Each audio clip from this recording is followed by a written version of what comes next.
In Krebs cycle, NADH is also produced, ATPs are also produced, and FADH2 is also produced. Fermentation, there is absence of oxygen, but in aerobic respiration, it takes place in the presence of oxygen. So what is catabolism? Here, the breakdown of substrates will occur in order to release energy, and also formation of substrates will also occur.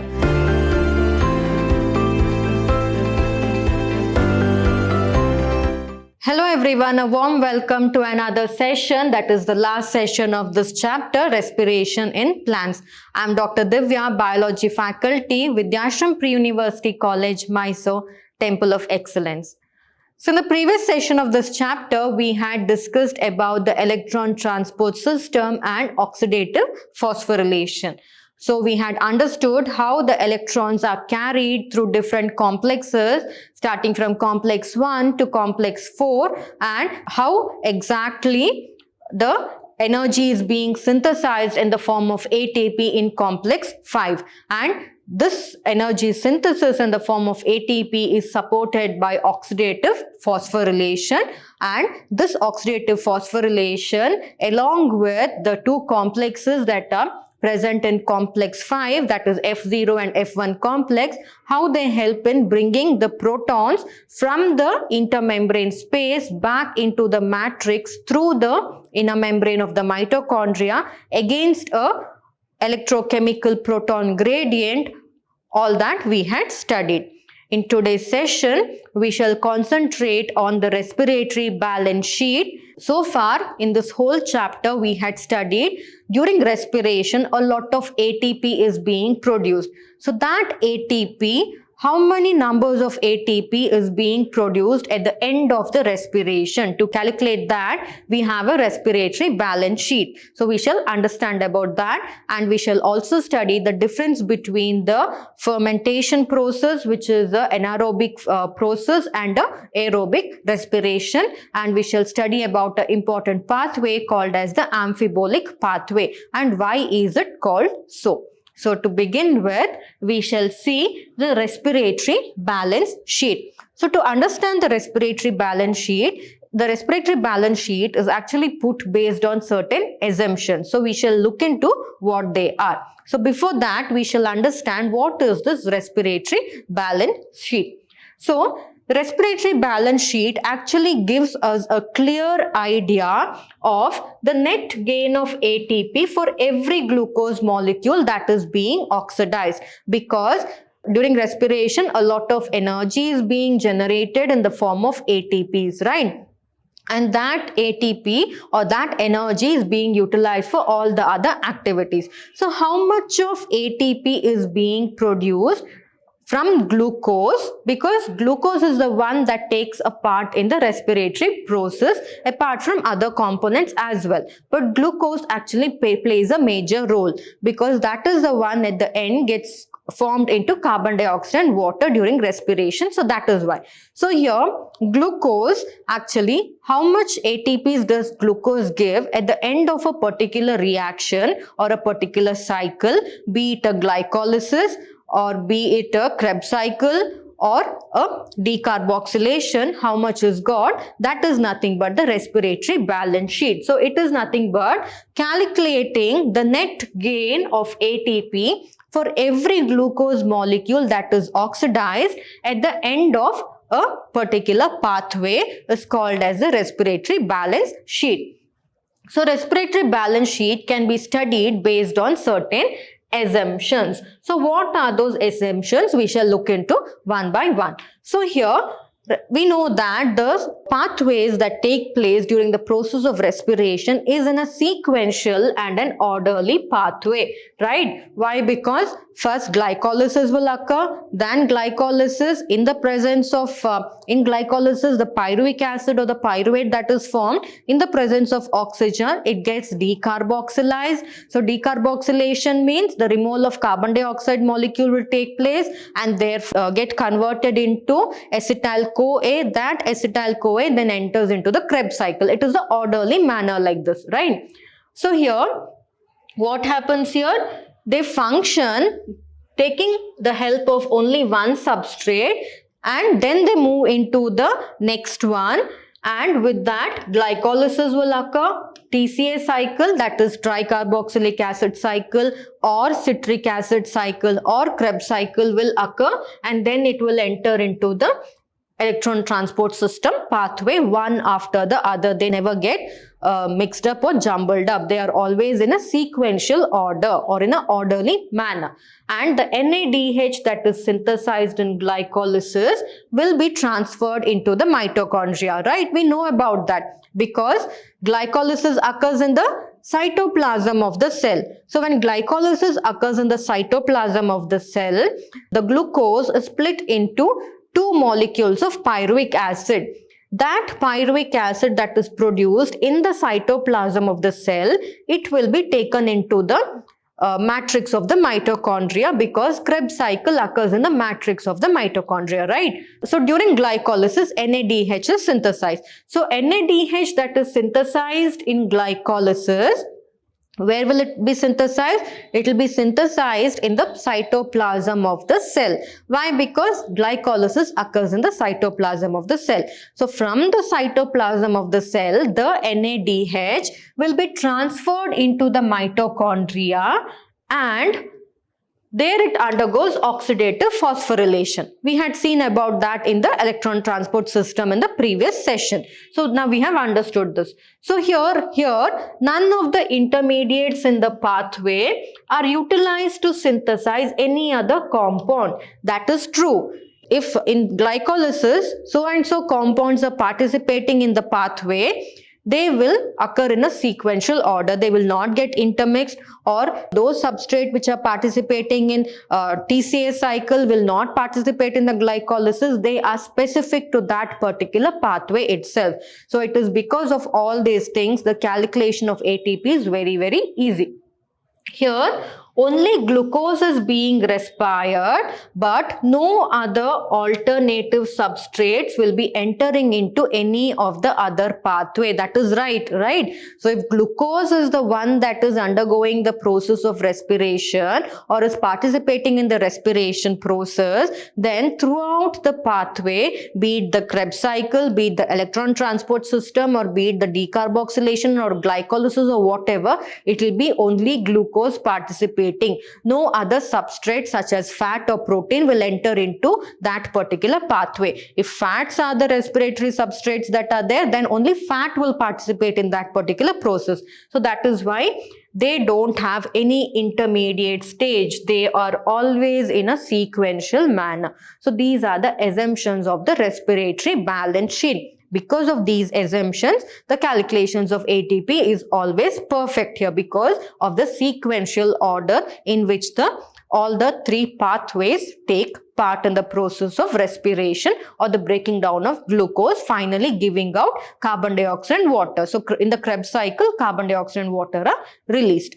So from glucose, oxygen is made use of, and carbon dioxide and water will be released. That is what happens in the respiration process. So now we shall see exactly in each of these, that is in glycolysis, during decarboxylation, and in the Krebs cycle or TCA cycle, how many ATPs are being produced, so that at the end of the respiration, how many ATPs will be produced, we can calculate. So we shall go like this. So first I'll take up glycolysis, then glycolysis, then decarboxylation,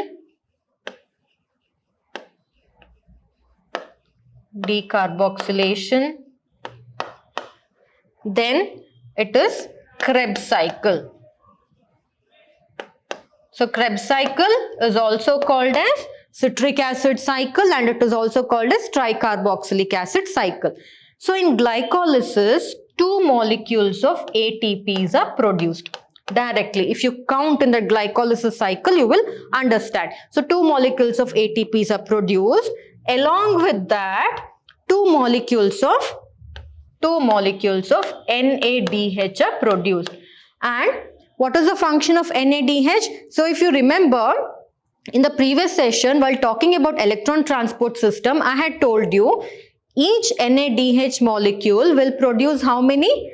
3 ATPs, right? If it is FADH, it will produce 2 ATPs. So here 3 ATP means how much it will become?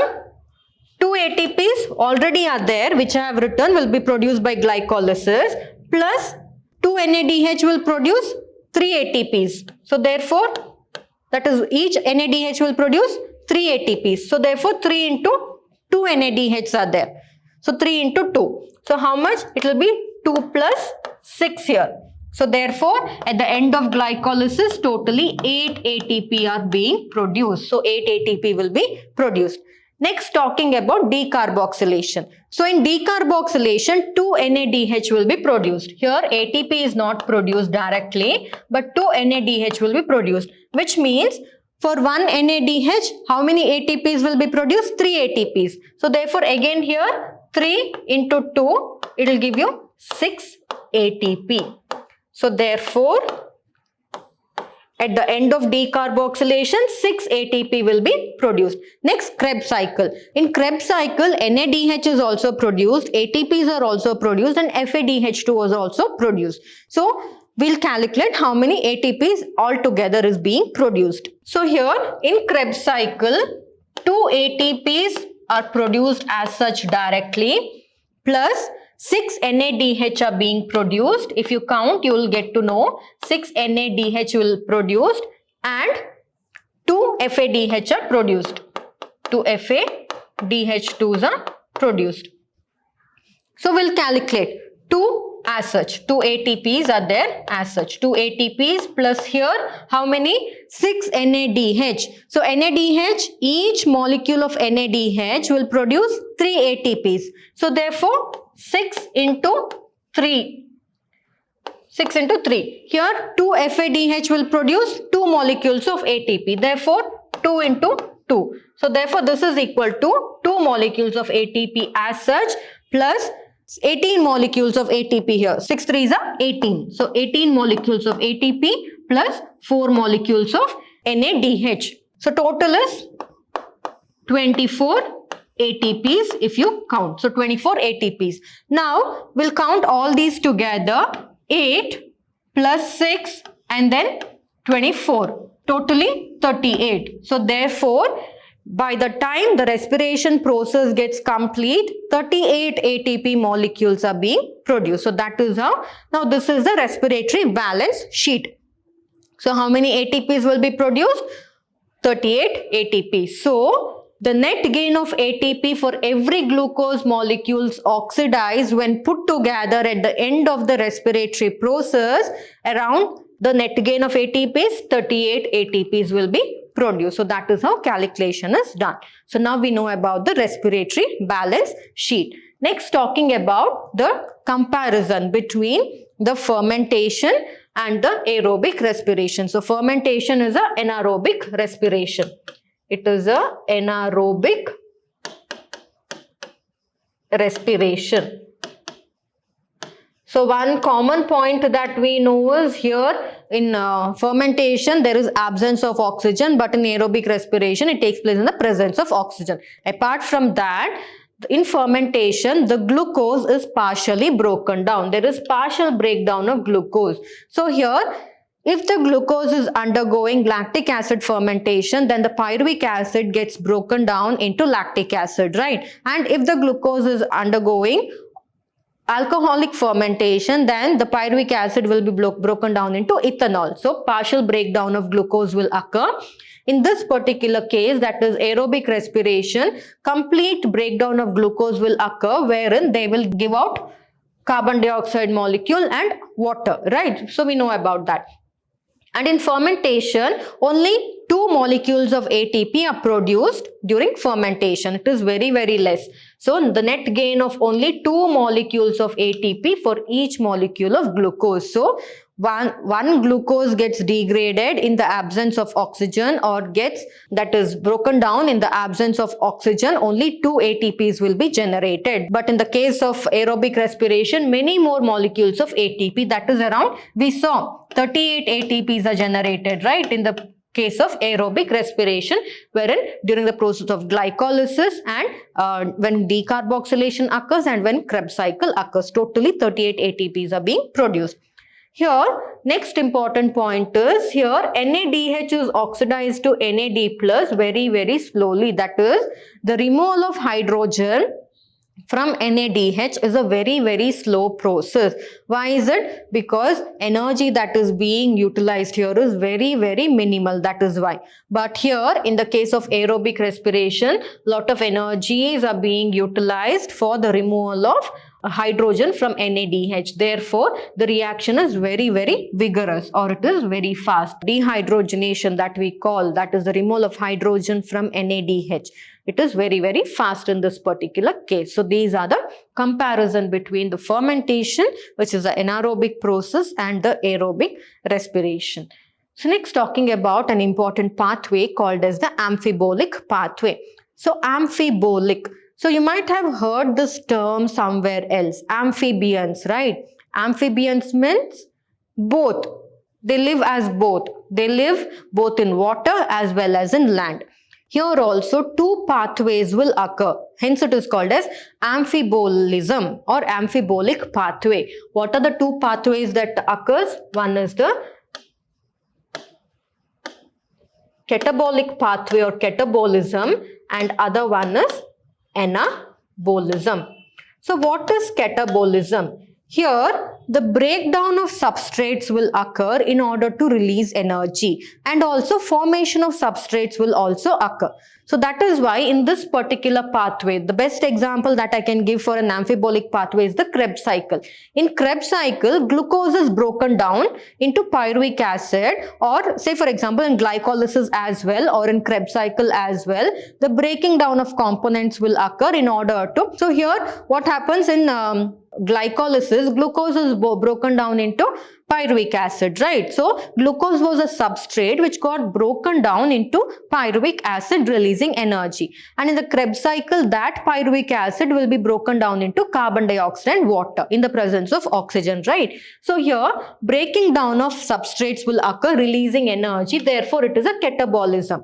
Anabolism, here compounds are also made apart from breaking down. So that is why it is also called as anabolism. So therefore, the respiratory process of fats, carbohydrates as well as proteins. When fats, carbohydrates and proteins are involved in the process of respiration, both catabolism as well as anabolism occurs. That is why it is called as an amphibolic pathway. So here if you see, if we take the example of carbohydrates, we all know that when we eat food, do we only take carbohydrates? No, we take in fats, we take in proteins, everything will be there in that particular food, right? So here, if carbohydrate is a substrate and if that has to be broken down, so carbohydrate, the best example that we can take is of a simple sugar, that is glucose. So glucose undergoes glycolysis, wherein it will be broken down into pyruvic acid through various steps here, process that we have studied in glycolysis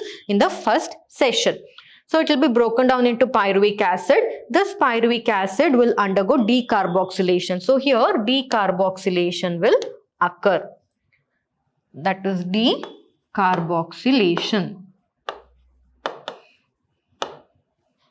So this decarboxylation, during decarboxylation what happens? Carbon dioxide will be released and it will get converted into acetyl-CoA.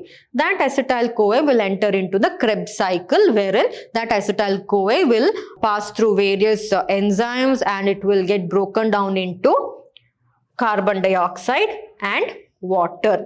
So that now this is a amphibolic, it is a catabolism method wherein substrates are broken down. Apart from that, the making up of substrate is also occurring. Pyruvic acid is being formed, acetyl-CoA is being formed. Like this, making of substances also occur here. So therefore, both anabolism and catabolism are involved in this particular process. Likewise, fats. If fats is the respiratory substrate, then fats, the best example that we can take of is fatty acids and glycerol. So these fatty acids and glycerol, they can directly form acetyl-CoA or they can form dehydroxyacetone phosphate, and then they can get converted into glyceraldehyde 3-phosphate and then they will enter into the Krebs cycle. They will undergo pyruvic acid, they'll undergo decarboxylation, form acetyl-CoA, and then they will enter into the Krebs cycle. Here also anabolism and catabolism are involved. Likewise, if proteins is the substrate participating in the respiratory process, then the best example for proteins is the amino acids. So different amino acids forms the proteins, right? We know about that. So any one of the amino acid that is there, so or the amino acids that are present in the proteins, they will be broken down into acetyl-CoA, and that acetyl-CoA will directly enter into the Krebs cycle, and therefore they will be broken down into water and carbon dioxide. Therefore respiration will get completed there. So that is how, because here both the making of a substrate will occur and the breaking of a substrate in order to release energy will occur. It is called as an amphibolic pathway, means both catabolism and anabolism are involved in this particular pathway. Best example is Krebs cycle. Using Krebs cycle, glycolysis and Krebs cycle, we explained about it. So next, talking about respiratory quotient. How you can calculate the respiratory quotient. So understand that first we need to know what is this respiratory quotient. So here during aerobic respiration, what happens? Of course it is an aerobic respiration process, because for respiration we need oxygen. Oxygen is required, right? So here during aerobic respiration, what happens? Oxygen is taken, be it plant or animal, they take in oxygen. Don't get confused here again. For photosynthesis, carbon dioxide is taken, oxygen is released. But for respiration in plants, oxygen is taken, carbon dioxide is given out. Okay. So here during aerobic respiration, oxygen will be taken in and carbon dioxide is given out, right? So oxygen is consumed and carbon dioxide will be released. So we need to know how much amount of oxygen is taken, how much amount of carbon dioxide is released. So the volume of oxygen that is taken, therefore resulting to the release of volume of carbon dioxide is called as respiratory quotient. So how much amount of carbon dioxide is released for the amount of oxygen that we take in is called as respiratory quotient. So here, if you see here, respiratory quotient is equal to the volume of carbon dioxide evolved, the volume of carbon dioxide given out for the amount of oxygen that is taken in. So divided by volume of oxygen consumed. So if you put this equation and calculate, we can understand what is the exact respiratory quotient. That is how much volume of carbon dioxide has been released for the amount of oxygen that we have taken in. So that is what we can understand here. So the ratio of volume of carbon dioxide evolved to the volume of oxygen consumed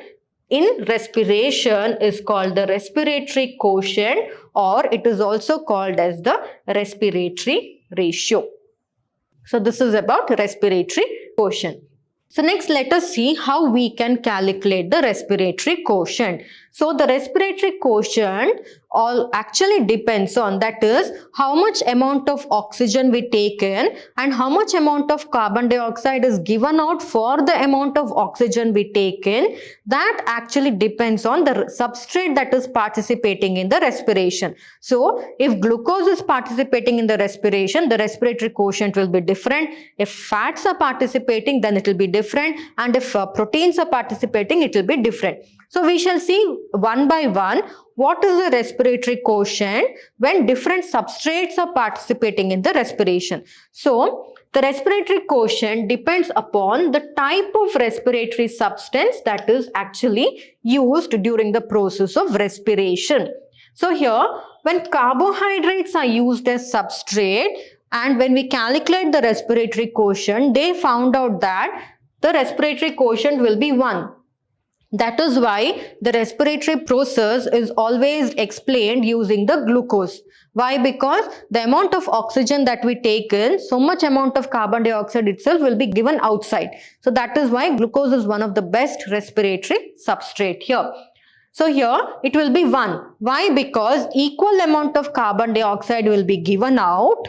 That is, equal amounts of carbon dioxide will be given out to the amount of oxygen that is taken in. So how much amount of oxygen we take in, so much amount of carbon dioxide will also be given out. So the best example we can take is of glucose. So here, this is glucose, which is a hexose sugar, 6 carbon compound, C6H12O6. So glucose combines with 6 molecules of oxygen. So when we respire or take in 6 molecules of oxygen, that glucose molecule gets broken down into 6 molecules of carbon dioxide, water and energy. So here, what did we do? We took in 6 molecules of oxygen. We are giving out 6 molecules of carbon dioxide. Therefore, what is the formula for respiratory quotient? The formula for respiratory quotient is the volume of carbon dioxide that is evolved divided by volume of oxygen that is consumed. So what is the volume of carbon dioxide evolved during the respiration when glucose is a substrate? It is 6 molecules of carbon dioxide and used as 6 molecules of oxygen. Therefore, 6, it is 1. The respiratory quotient is 1. And if the respiratory quotient is 1, that particular substrate is very, very useful in the process of respiration. So that is why all the process of respiration is explained using glycolysis. Now let us see about fats. So when fats are used in respiration, the RQ is less than 1. That is, the respiratory quotient is less than 1. So if it is less than 1, that particular substrate is not a good respiratory substrate. So let us calculate the respiratory quotient of fats by taking the example of a fat, that is tripalmitin. So tripalmitin formula is C51H98O6. How much amount of oxygen is consumed for breakdown of fat? It is 145. For carbon dioxide, it is 102. So actually, if we take in 145 molecules of oxygen, 145 carbon dioxide should also be given out. Extra carbon dioxide is not needed in the body, right? But in this case, what happens?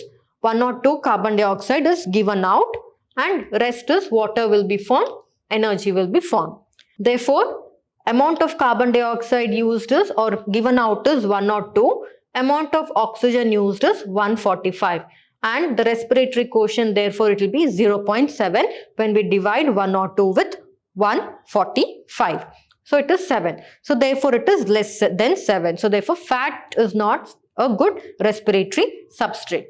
And proteins. So when proteins are the respiratory substrate, then also the respiratory quotient is less than 1. That is around 0.9. So here also, if we calculate for proteins, it is less than 1. So therefore, we can conclude that in all living organisms, respiratory substrates are often or should be often more than 1. Whereas pure proteins of fats are never used as respiratory substrate. Why? Because their respiratory quotient is less than 1. If it is equal to 1 or more than 1, that is why the respiratory quotient of glucose is equal to 1. It is a best respiratory substrate. That is why whatever food we eat, glucose is the one that will be broken down during respiration process in order to give out carbon dioxide and for the formation of water.